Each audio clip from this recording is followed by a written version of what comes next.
pertamanya izin Allah ya, kita pagi hari ini bisa silaturahim dalam keadaan sehat. Yang kedua, sekarang ini kan memang situasinya sudah mulai nih persiapan untuk menghadapi pemilu 2024. Saya sendiri sebenarnya di Cipayung ini secara keseluruhan sampai dengan ke Cipayung Mas sana itu saya bukan sesuatu yang baru ya, karena sebelumnya juga kita sudah sama ya, cuma mungkin sekarang agak melebar gitu kan, sampailah di sini ya, di RT RW sini. Nah, Bang Jamal ini kan ketua Golkar ya, ketua Golkar Cipayung ya, dari Tangsel, jadi beliau ketua Golkar Cipayung. Dan kita sering berkomunikasi di internal partai. Nah, saya itu sebelumnya saya kenalkan, saya ini anggota DPRD dari Partai Golkar di Komisi 3 sekarang yang membidangi masalah keuangan dan pendapatan daerah. Nah, kemudian Pak Ustadz, istri saya itu kepala puskesmas di sini, Ibu Ningsih, itu istri saya tuh. Jadi kalau bapak atau ibu gitu kan pasti sudah yang sering berinteraksi, apalagi di kader posyandu, posyandu dan lain-lain yang aktif-aktif di masyarakat pasti sudah kenal gitu kan. Nah, sehingga makanya saya bilang bahwa Cipayung ini bukan sesuatu yang baru buat saya gitu kan. Jadi mau masuk sini itu saya sudah sering. Nah, ini juga ada program besar yang diusulkan ya oleh teman-teman, termasuk Mbah Mong ya, Mulyadi, bahwa ini nanti diminta supaya diaspal sampai dari depan sana, pintu gerbang Gang Asam sampai ke Cipayung Mas gitu kan. Nah, ini kita tinggal menggodok proposalnya aja, dari sana. Buat saya ini sudah jadi anggota DPR ya Pak, ya Pak RT. Jadi saya sudah tidak bisa lagi menjanjikan. Jadi saya lebih senang kalau bapak-bapak saat ini manfaatkan saya gitu. Ada apa di lingkungan bapak, perintahkan saya gitu kan, karena saya memang wakil ya, bapak bosnya, perintahkan aja supaya saya bisa memberikan bukti gitu ya. Penerangan jalan apa gitu, biar saya. Jadi kalau bapak-bapak harus membantu saya, ngomongnya itu enak ke warga gitu kan. Pak Robert tuh walaupun ini buktinya lampu udah dinyalain gitu kan, misalnya apa drainase sudah dikerjakan gitu ya. Mudah-mudahan 5 tahun ke depan itu kita selalu sama-sama. Saya bukan tipe orang, kenapa saya mau nongkrong di warung, karena saya juga punya program warungku. Jadi saya ini memang orang warung, dari warung ke warung Pak Ustadz gitu. Jadi saya bermasyarakat itu tidak karena mau pemilu, tapi saya merawat konstituen itu selama 5 tahun. Karena komitmen, walaupun masyarakat tidak menuntut, tetapi saya berkomitmen bahwa sekali kita minta bantuan dan jadi, itu kita harus bertanggung jawab secara moral 5 tahun gitu. Bukan cuma datang pada saat mau pemilu doang gitu. Kalau yang begitu mah bisa aja saya nyimpan aja duit saya, nanti hari H saya bayarin sawer-sawer, tapi bukan itu namanya pembodohan kan gitu ya. Setelah jadi udah ngumpet lagi 5 tahun, nanti 5 tahun mau pemilu nongol lagi gitu kan. Warga dapat manfaat apa gitu ya. Jadi kita cuma dihargai dengan 50.000, 100.000 per 5 tahun gitu. Mestinya kita mendapatkan hak kita, apalagi bapak-bapak adalah tokoh-tokoh gitu ya, di mana masyarakat selalu mengadu.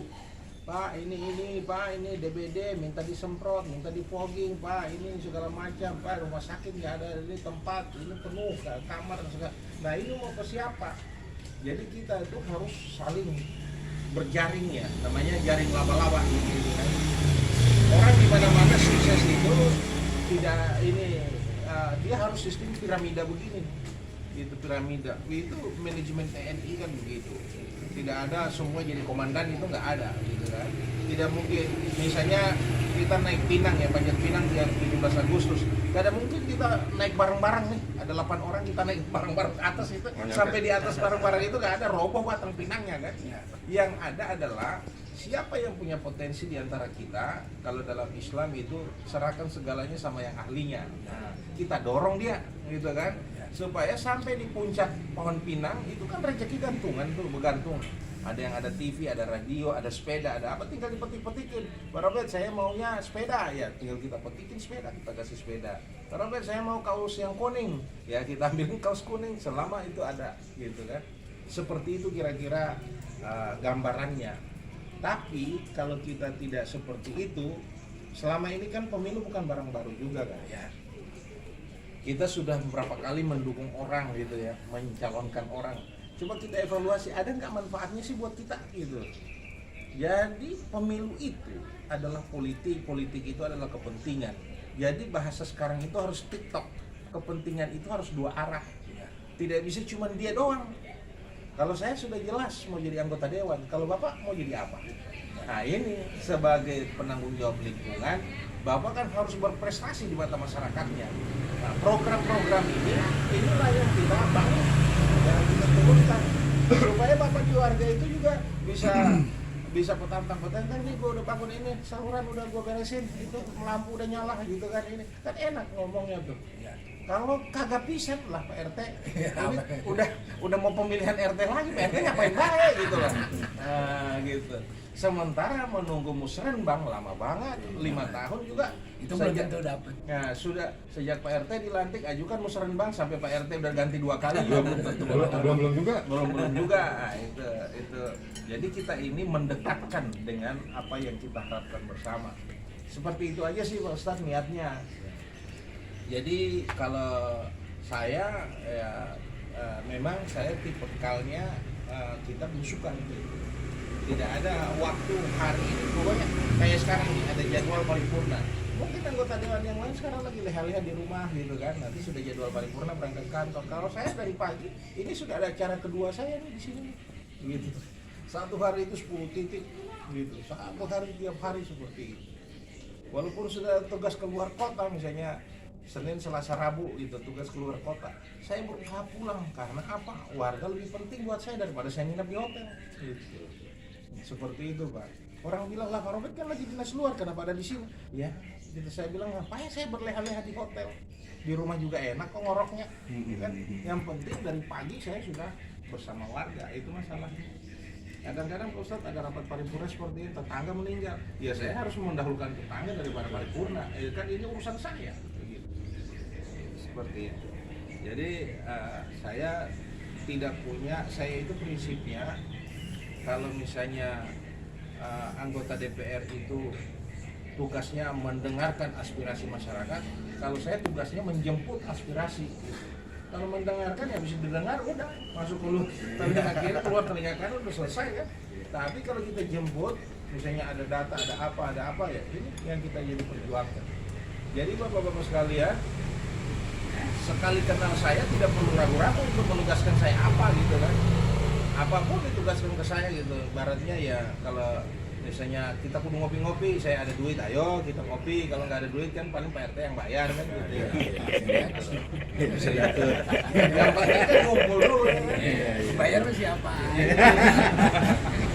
Seperti itu kira-kira. Yang penting programnya kita kudu jalan. Jadi sebagai pelayan-pelayan masyarakat, kita ini semua pelayan masyarakat. Masyarakat itu berharap. Jadi jangan dikira diam-diam aja gitu, udah tenang-tenang aja, padahal masyarakat berharap. Jangan sampai kita mau nyalon RT yang kedua kali, boro-boro jadi RT seumur hidup, yang kedua kali aja udah diganjal sana sini kita. Ini Pak RT ngapain baik gitu ya. Ayo seumur hidup. Iya, justru itu. Kalau yang seumur hidup itu kan sudah pasti penuh perhatian dengan warganya. Kalau yang tidak ada perhatian ya pasti periode kedua udah lewat gitu kan. Seperti itu kira-kira Pak RT yang bisa saya sampaikan, maksud dan tujuan kita berkumpul. Mudah-mudahan ini kita bisa berkumpul lagi di tempat-tempat lain yang sama gitu ya, sehingga bisa merata ini. Kita harus punya visi yang jelas, yang sama gitu, sebagai orang yang mengabdi ke masyarakat. Itu saja Pak RT. Terima kasih.